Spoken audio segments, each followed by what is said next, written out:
Hello friends, இப்போ பார்த்தீங்கன்னா வீடியோவில் தெரியுது என்னன்னு பார்த்தீங்கன்னா உளுந்து பவுட்ருங்க. இன்ஸ்டண்ட்டாக நாம் செஞ்சு வச்சுக்கிட்டோம்னா எப்போ வேணாலும் யூஸ் பண்ணிக்கலாம். அதான் ரெடி பண்ணிகிட்ருக்கேன்.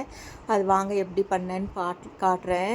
இப்போ பார்த்தீங்கன்னா இப்போ பெண்களுக்கெல்லாம் குழந்தைங்களுக்கெல்லாம் இடுப்பு வலி கால் வலின்றாங்க, அவங்களுக்காக தான் இது. இப்போ நான் அரிசியை வந்து ஒரு 1/4 டம்ளர் பச்சரிசி எடுத்து வறுத்துருக்கேங்க. அரிசியை நல்லா க்ளீன் பண்ணி வறுத்து எடுத்துக்கலாம், நல்லா பொரியட்டும். இப்போ நான் 1 டம்ளர் உளுந்து எடுத்திருக்கேன், வெள்ளை உளுந்து எடுத்திருக்கேன். நீங்கள் கருப்பு உளுந்துன்னா கூட எடுத்துக்கோங்க. இதையும் நல்லா பொன்னிறமாக வறுக்கணுங்க. சுத்தமாக நல்லா கருகாமல் பொன்னிறமாக வறுத்து எடுத்தோம்னா அந்த வாசம் பயங்கரமாக இருக்குங்க, அவ்வளோ நல்லாயிருக்கும். இதை பார்த்திங்கன்னா லட்டாவும் செய்யலாம், களியாகவும் செய்யலாம், நம்ம இஷ்டந்தாங்க. இப்போ அதை ரெண்டையும் வறுத்தாச்சு. நான் கொஞ்சம் பாதாம், முந்திரி, பிஸ்தா இதெல்லாம் போட்டு தனியாக வறுத்து எடுத்துக்கலாம்.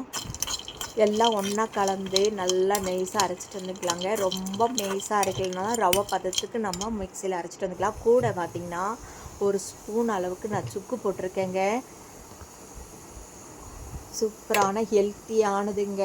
இப்போ வர பிள்ளைங்களுக்கு குழந்தைங்களுக்கெல்லாம் இடுப்பு வலி வயிறு வலின்றாங்க. இதெல்லாம் கொடுத்தோம்னா உடம்புக்கு நல்லா சத்தாக இருக்குங்க.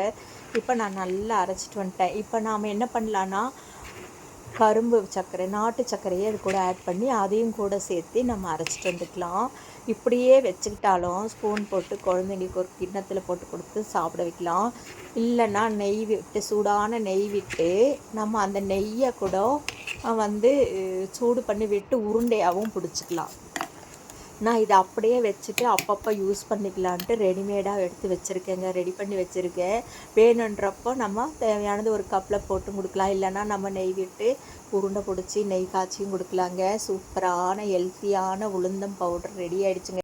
நான் ஏற்கனவே உளுந்தல் லட்டு எப்படி செய்கிறதுன்னு வீடியோ போட்டிருக்கேங்க. நீங்கள் அது வேணால் கூட பார்த்து செஞ்சுக்கோங்க.